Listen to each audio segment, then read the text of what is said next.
Değerli konuklar, tekrar hoş geldiniz efendim. Önceki konuşmalarda da duyduk, son zamanlarda çok duyduğumuz bir kavram. Herkes bağlanmaktan, bağlantılı olmaktan söz ediyor. Türkçe'de belki daha pek alışamadık bu sözcüğü kullanmaya. Nasıl kullanacağımızı da tam olarak kestiremiyoruz doğrusunu isterseniz ama İngilizce'de çok sık kullanılan interconnectedness diye bir kavram var. Birbiriyle bağlantılı olmak. Birbirimize bağlıyız, birimize olan biten diğer hepimizi etkiliyor. O zaman da bizi şiddetle ilgilendiriyor ötekine ne olduğu. GSMA biliyorsunuz dünyada 800'den fazla operatörün üye olduğu çok büyük bir kuruluş. Bugün GSMA'den çok değerli bir konuşmacımız var bizimle birlikte. GSMA'in Connected Living, bağlantılı yaşam adını verdikleri bir inisiyatifi var kendi içerisinde ve bu inisiyatifin direktörü Tom Brand bizimle beraber. Tom'la beraber bugün yine aynı alandan Vodafone Türkiye'den teknolojiden sorumlu başkan yardımcısı Jorge Fernandes kürsüde sahnede olacaklar. Karşılıklı konuşma şeklinde yapacağız bu bölümü. Önce Tom bir sunum yapacak GSMA'deki bu bağlantılı yaşam inisiyatifi üzerine, oradaki çalışmalar, araştırmalar üzerine. Ardından George'un bir sunumu olacak aynı konuda ve herhalde bir 10 dakikalık soru cevapla bu bölümü kapatıyor olacağız. Ben şimdi iki konuşmacımızı da sahneye davet ediyorum. Tom Brand, Jorge Fernandes.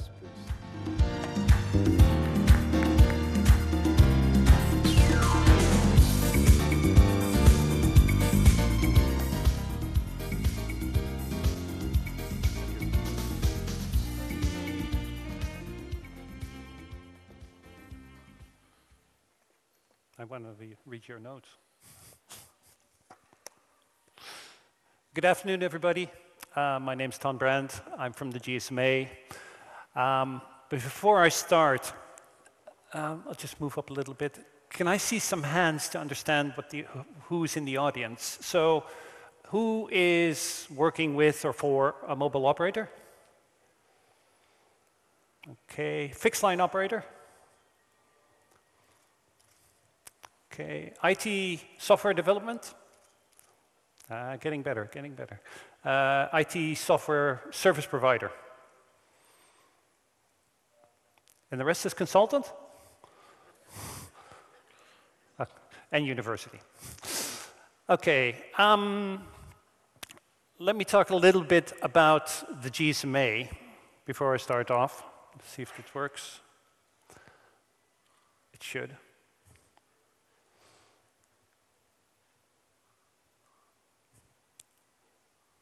There we go. Okay, so as GSMA is shortly introduced, we are the trade association of the mobile operators worldwide. We have around 840 mobile operators that are member of the GSMA. Every mobile operator has to be member of the GSMA for the simple reason that the security credentials that are needed to operate a mobile network are owned and kept by the GSMA. We were kicked off about 24 years ago when the first GSM networks started to rise in Europe. And everybody started to find out that there were a couple of very, very key issues that a trade association needed to look at. Regulation, roaming, interoperability. And these are still the three key themes that GSMA looks at even today with their 840 members, whilst when we started, there were 8 members in Europe that had GSM networks. But not only that, we also have around 200 what we call associate members, which are companies that are in some shape or form engaged in developing services for the mobile operators or for the mobile ecosystem. handset providers, network service providers, network equipment providers, et cetera, et cetera, et cetera. So like I said, main thing, regulation, interoperability, we still have a very large technology department, and strategy at the moment. And strategy is very important because the mobile operator community is changing, the mobile is changing. And there are a number of challenges on the way for mobile operators. And the Connected Living program is one of the programs that we are taking on right now to challenge and to make sure that mobile operators still around. Last bullet point, 4.5 billion. That's incorrect. Actually, that's 5.5 billion connections worldwide. I want to keep that 5.5 billion in your mind right now.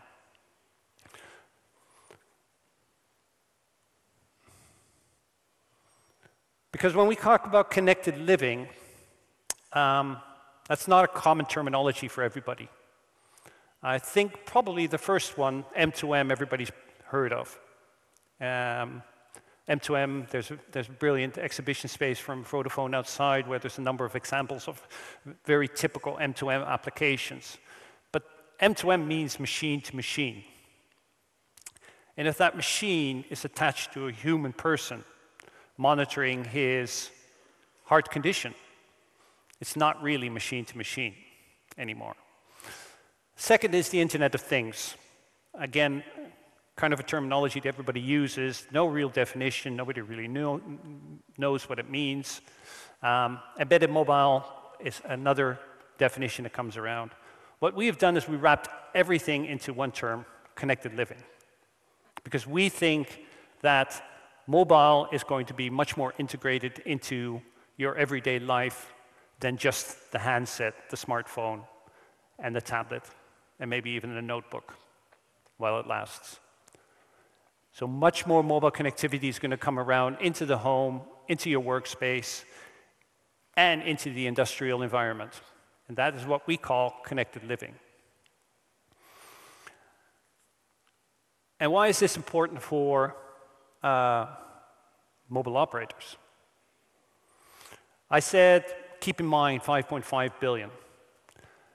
Sorry, it's a very big chart with a lot of details, but I'll guide you through the first one. The first bar chart is the growth in numbers of devices. So this is not handsets, not smartphones.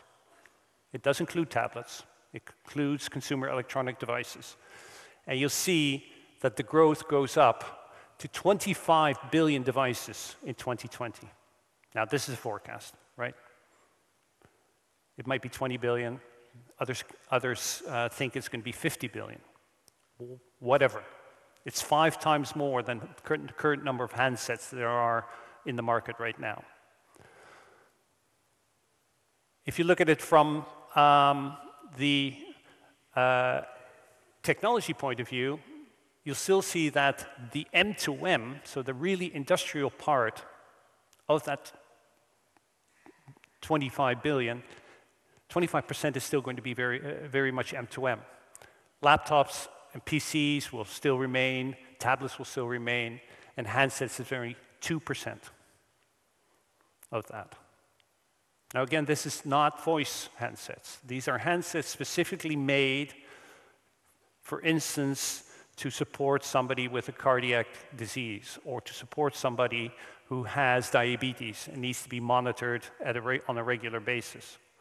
Or as a handset for somebody who likes to run every day and wants to monitor his heart rate and send it back, and wants to do that not only when he gets back home, but he wants to do it on the run.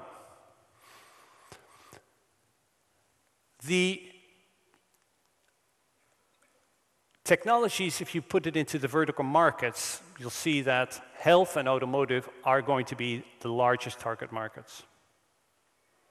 Automotive, mainly because, especially in the European Union, there's regulation coming around that every new car in 2013 needs to have a mobile unit in there that automatically will make an emergency call when the car gets into an accident. So after 2013, every new car has to have that, and that amount is going to dial up. Health is a very large growth sector. Health is becoming more and more expensive for a lot of people. Also for the health system itself, it's becoming too expensive. There's too many people asking too many things from the health system to cope for that. There's so many things that you can keep people longer at home with assisted living, people longer out of the hospitals. Why would you want to have to monitor somebody in a hospital bed if you can do that 10 times better in his home with a device?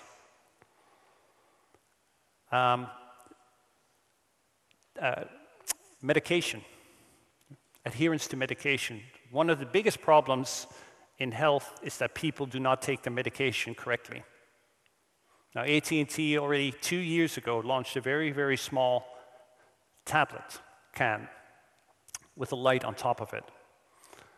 And every time it's opened, it sends a message to the pharmacy that the medication actually has been taken. It also contains the hours in which it has to be taken. If somebody doesn't open the bottle, it starts to glow. If it's an hour later and still hasn't been opened, they phone the patient and remind him to take the medication. If it's almost empty, because they know how many times it was opened if somebody took the medication out, the pharmacy automatically knows that the bottle has to be refilled. And that alone takes a lot of people out of the hospital. All in all, if you look at that in the revenue impact, the revenue impact itself is around $2 billion US dollars, global, worldwide. But that's just revenue that, let's say, device manufacturers get. That's revenue that mobile operators get. The largest part is on top of that, where it goes up to 4.4 billion. And that's revenue that's generated by new services being created that are not there today, that other people start to develop. IT industry, there you are. They start to develop new services using the mobile technology to put things in cars, to develop smart cities, to ensure that education is better, facilitate out of the classroom education, and what I said, health services. So that is very, very, very important. So let's see if we can go to the next slide. There we go. Oh, one back, please. Yeah, there we go. Okay, so we are a mobile operator-led organization. So we need to make sure that mobile operators move forward. Now, of that revenue opportunity that we just said, if you look at the bottom line, that is revenue that would be generated just from traffic over the network. So the largest opportunity for a mobile operator is not in billing bits of data to the user or to the business or whatever. The largest opportunity is beyond that, where we say mobile operators have to break out and think about new business models, have to think about engaging into value-added services. I know Vodafone has an excellent example, and there's a number of excellent examples out there that we can think about. But it's not about the connectivity. Connectivity, regrettably, is almost a commodity that a lot of people don't even want to pay for anymore, right? Unfortunately. So that is in the connected living the most important part. How do we move away from just supplying a SIM card, putting it into a device, and then selling a bill? And let's be honest, if you put a SIM card into a smart meter, that smart meter will send maybe one SMS every hour with the reading. That's not a lot of revenue. Sure, if you've got 5 million smart meters, it starts to add up. But that's not what the benefit is. So what do we think? So what we think is that operators need to think about engaging with their customer relationship management systems. if you provide a health device, a monitoring device to a patient, that patient is going to need support 24/7. The healthcare industry is not equipped to deliver that. Mobile operators already have that in place. If you think about the SIM card itself, how do you identify the patient? Now, the mobile industry 24 years ago already came up with something like that. That's called the SIM card. That's how you identify a patient. That's how you identify a car. That's how you identify a student sitting behind a tablet or an iPad doing an exam. Because the SIM card with the PIN code, and maybe even with a mobile signature, all together identifies that person.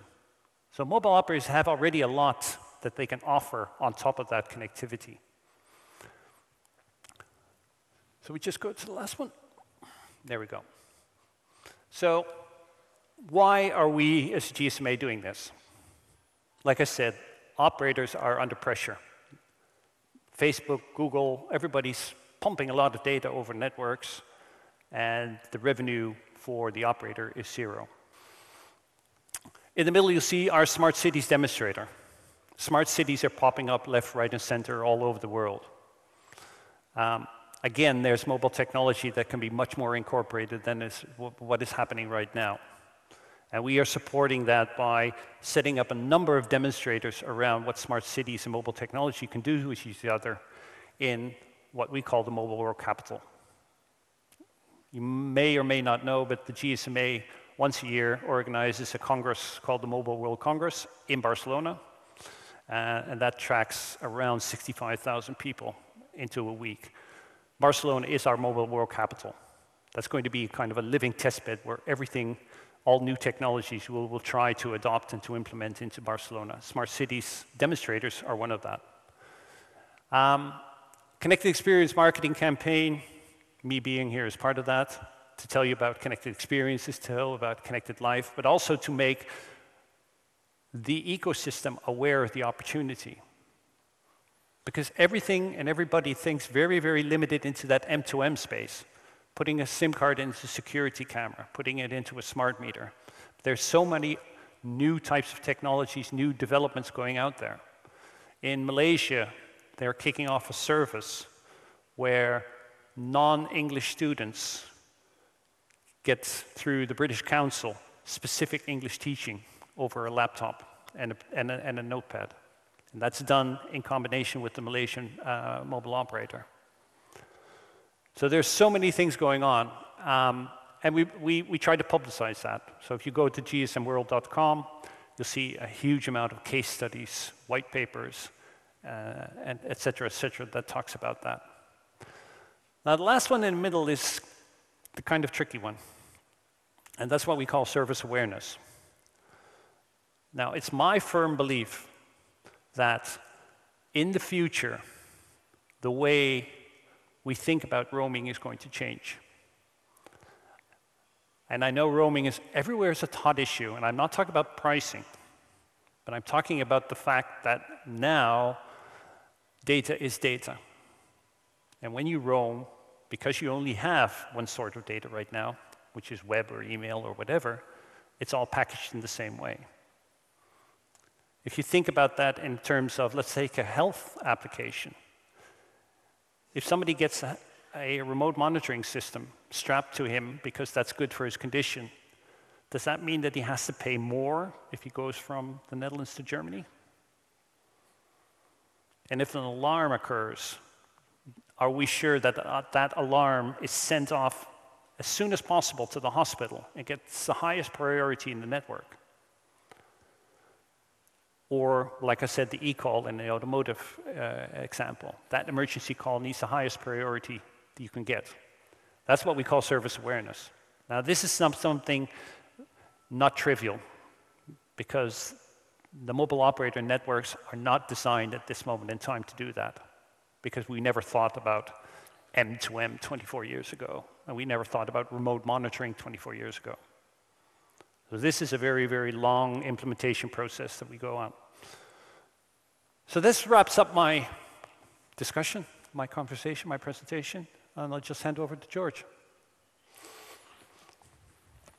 Thank you very much.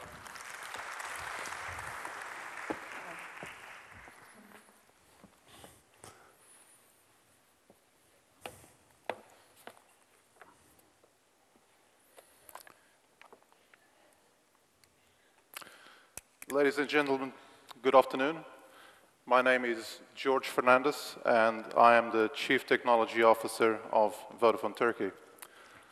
Before I start, I really wanted to thank Ton for his insightful presentation. For me, it is really encouraging to see that the vision of Vodafone Turkey is very much aligned with the vision of the GSM Association.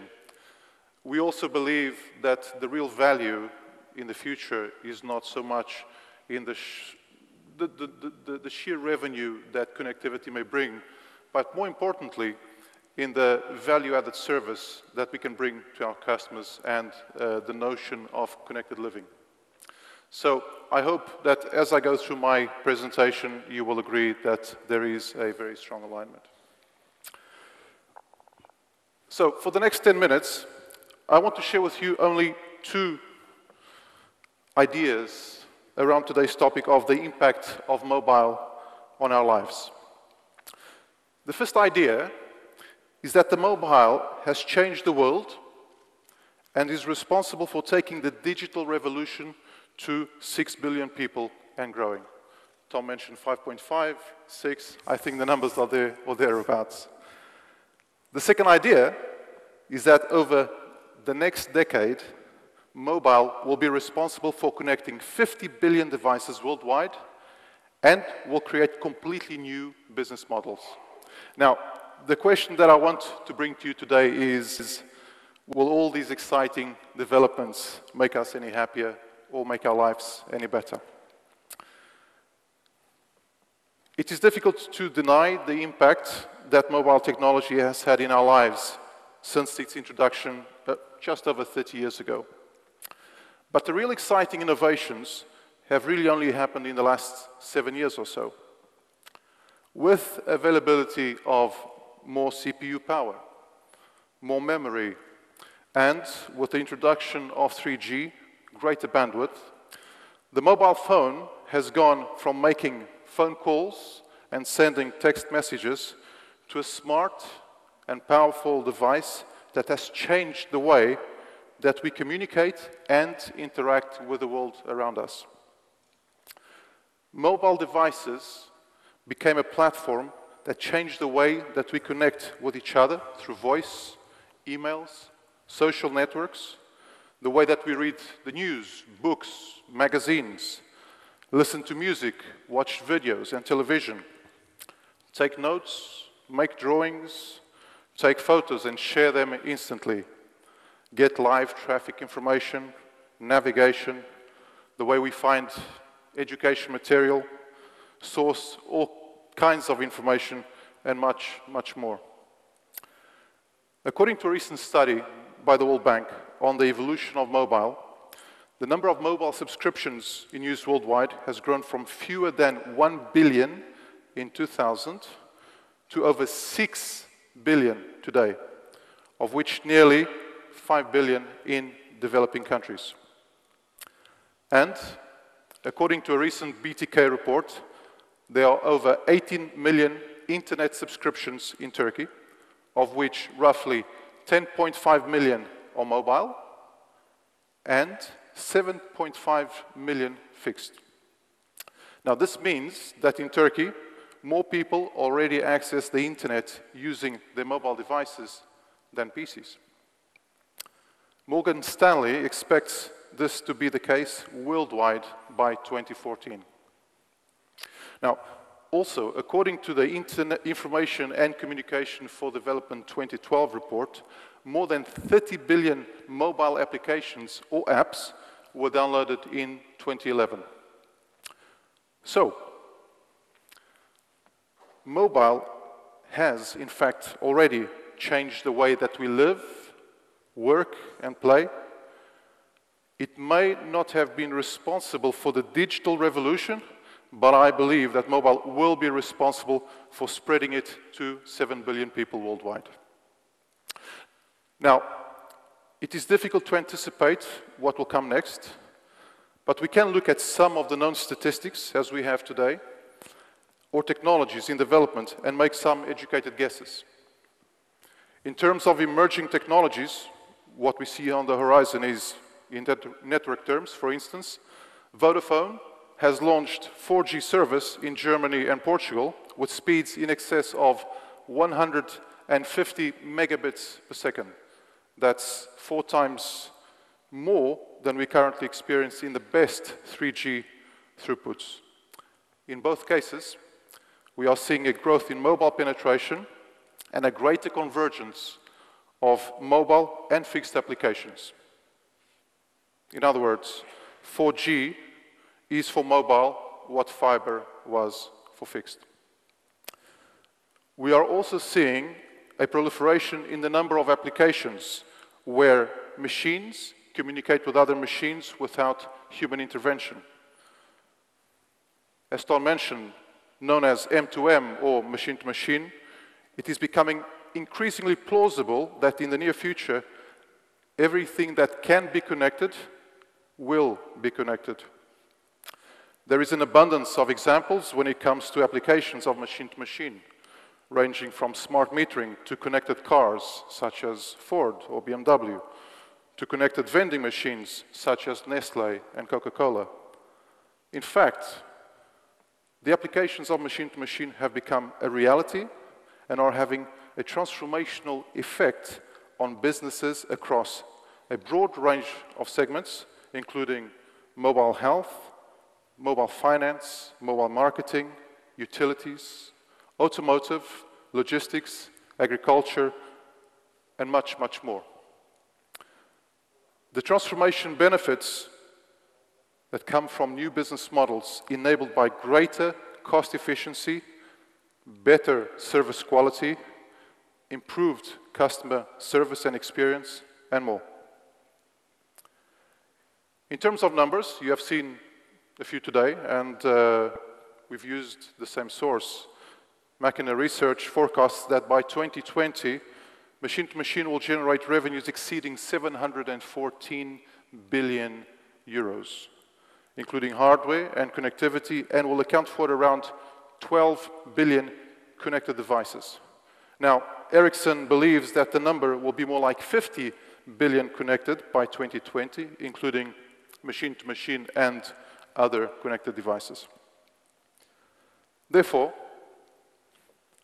mobile technology is a platform of innovation that is radically changing and growing.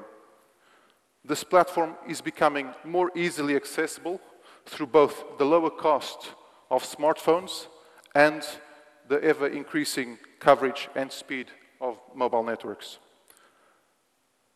This platform can be used by everyone in the same way and at a global scale. The materialization of these prospects has the ability to change the world even further, not because of what we already know, but because of the endless possibilities that we don't yet know about. These possibilities will open up new business models, improve productivity, and help fuel the economic growth of countries and companies willing to embrace it. As technology continues to evolve at a staggering rate, there is still much to be done by the stakeholders in the mobile industry. I refer specifically to the mobile operators themselves, of course, the regulators, technology vendors, and the wider enterprise community. As I bring my speech to a close, I want to share with you the story of M-Pesa, loosely translated as mobile money in Swahili. M-Pesa was launched in Kenya with Vodafone in 2007. In a country where the majority of the population has no means of transferring money, M-Pesa was a solution that allows people to transfer money by sending a simple SMS. Thousands of shops and kiosks around the country have subscribed to the system and handle the payments. Today, there are nearly 30 million M-Pesa subscribers in Kenya and Tanzania. Now, this is an example where Vodafone and the regulator worked together to find a solution that has changed millions of lives. However, in South Africa, where the banking regulation is one more complex and slow to react, the service has attracted a mere 100,000 subscribers. Therefore, in order to make these numbers possible, it is important that we continue to work together in addressing potential barriers, be they regulatory or technological. Paul Sappho, a technology forecaster, said back in 1995 of the internet, the short-term impact of this stuff, i.e. the internet, will be less than a hype would suggest. But the long-term implications will be vastly larger than we can possibly imagine today. Now, it is interesting that 17 years later, and with the benefit of hindsight, we can see how right he was. I am confident that this statement can equally apply for the next 17 years of the mobile technology. Going back to my original question, I don't know if we will be any happier with high-speed mobility, but I am sure that because of it, our children will live lives very different from our own. Much richer in how they build relationships, the way that they accumulate knowledge, and the impact that each one can have in the world. Thank you very much for your time. I think we still have another 5 minutes or so, and Ton, I think this is a great opportunity for us to have a chat, really, about two very different perspectives on the same topic. Yeah. Thanks for the presentation. I think it was very good. I was actually missing one aspect. I put a lot of emphasis in my presentation around the value-added services that operators can bring. And I know that Vodafone has some great examples. Maybe you can explain a little bit about one of those examples? Yes. Well, we have a number of examples. I think probably one of the best examples that we have where Vodafone went from being just a communications provider to being a real partner in value-added services is TomTom. Now, as most of you know, TomTom is a manufacturer and vendor of navigation devices.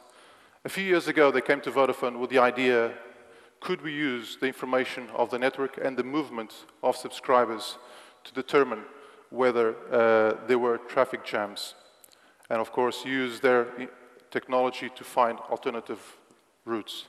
And Vodafone did exactly that. Vodafone partnered with TomTom, and in close cooperation, we developed the technology that TomTom today uses in their devices, so that not only do we provide a SIM and the connectivity that, as you suggested, does not necessarily bring the revenue and the value, but we also provided and worked with them on the technology that today serves their devices. I think that's probably one of the better examples. In Turkey, we also work with a number of logistics and transporting companies also on location, where, again, we work with these companies not just to provide them connectivity, but where we work with them to understand what their needs are, whether it's location, whether it's navigation, and then work with them in developing these services. Okay. Is TomTom live? Is it in Turkey available as well? Yes, it is. Oh, okay, yeah. No. Because I used it for the first time in the summer, and it's great. Actually, no, it's perfect. My brother and I left from the hotel at the same time to go to another place. I turned up 1.5 hours earlier than he did. That was TomTom Live. Right. So that was very good, very good. The second question I have is 50 billion, 25 billion, whatever it's going to be, exactly. Right? Cisco's already come up with an enormous forecast of data impacts that they're going to generate not only through M2M, but in general consumption. How are mobile operators going to cope with that vast amount of different devices on the network? Because that, I think, is probably going to be a very big challenge. That's an interesting question. We're tackling the challenge, or the anticipated challenges, let's just say, in two ways. On the one hand, of course, it's the infrastructure that we need to take to our cell sites. And I think we all agree that fiber optics is the solution. And we, mobile operators, are doing exactly that. Where it makes sense, we are taking fiber optics as close to our mobile sites as possible. The other challenge that we anticipate, of course, is the actual capacity of the cell sites themselves. And I believe in this space, the design of mobile networks will change over time. And they will change from the situation that we have today of macro and wide area coverage to situations where we will have much smaller, narrower, small cells spread around the cities that can handle the specific capacity requirements for that spot without necessarily covering a wider area. So think about two or three layers of coverage, if you will. A macro wide area coverage layer that provides the basic connectivity, and then 2 or 3 layers below that that will provide specific hotspot connectivity that will handle the high capacity traffic. And this, of course, needs to be all seamless to the customers. Yeah, so Wi-Fi offload is part of that picture then? Well, there are various technologies. I think Wi-Fi can be one of those, but we're also looking at small cell technology using licensed or unlicensed spectrum that can handle that traffic for mobile devices. Okay. In other words, on UMTS or eventually over time on LTE as well. Over time. So, Ton, I have a question for you as well. What do you see as the major entry barriers? You deal with many operators worldwide. What are the major entry barriers that are stopping us from really reaching some of these numbers? I think there are a couple of common themes if you look at it over the globe. If we bottle them down into 2 parts, one is technology to a certain extent, and the second one is regulation. But they all impact the same thing, and that's the fragmentation part. If you think of it from a regulation point of view, there are still a number of countries that impose consumer-based taxation on machine-to-machine devices. And we believe that that's, we don't believe in taxation at all, but that's one point. The second point is that if there is taxation, if you have revenue generated from a specific device that's in the order of, let's say, 10 to 15 euros per month, and you have an activation rate fee of, let's say, 100 euros per year, there's no sense. There's no business model there. The business case has just gone down the drain. Simple as that. The second point is spectrum, availability of spectrum. We've already mentioned LTE. The current availability of LTE spectrum harmonized is very, very low. I think at the moment, and I could be incorrect, but I think it's either 4 or 5 different spectrum availabilities worldwide. Hence the problem that you got with the iPad 3 launch, that there's an LTE that goes out and can only be used in the US. Which comes back to why don't you make a device that works over all those spectrum? And then you come into fragmentation and cost. The cost of developing an LTE module that has to support all those different spectrum bands is simply economically not feasible. Right. Technology-wise, maybe, but economically-wise, it wouldn't be the case. Same so with what we call the fragmentation. Let's say the connected living space is not a very, very overly standardized environment. A lot of people are finding out on their own, and I can imagine that Vodafone, when you engaged with TomTom, you had a lot of issues that nobody else ever thought about, and they came up on the table. And that raises the development cost of devices. So the more we standardize on, let's say, the interoperability aspect of it, the more flexibility you have on the device side to create new services because you know what the interface is. And that is probably the main point that we're going to have in the next 2 to 3 years to solve that. Thank you. One more point, I think, to close our chat. So who do you think is getting it right? Who is, of all these challenges that you've mentioned, country, operators, who do you think has currently the best recipe for success? I think the operators have the most flexibility. I'm not suggesting that there's no role for Wi-Fi operators and no role for the fixed line operators, because there is. But if you look at most of the use cases for connected living, the mobility is the most important part. And therefore, we think that mobile operators can play a very, very important role in developing that and bringing that to market. And also, because of the current experience that they have, they can develop value-added services. But some are not aware. Some are not aware. And this is not because he's sitting next to me. Vodafone is market leader in this. I'll be honest, AT&T is as well in the Americas. But there is a big gap between those two and the rest of the world in development. And that's why we started the program, to make sure that everybody gets up more to speed and to engage and grab the opportunity that's arising there.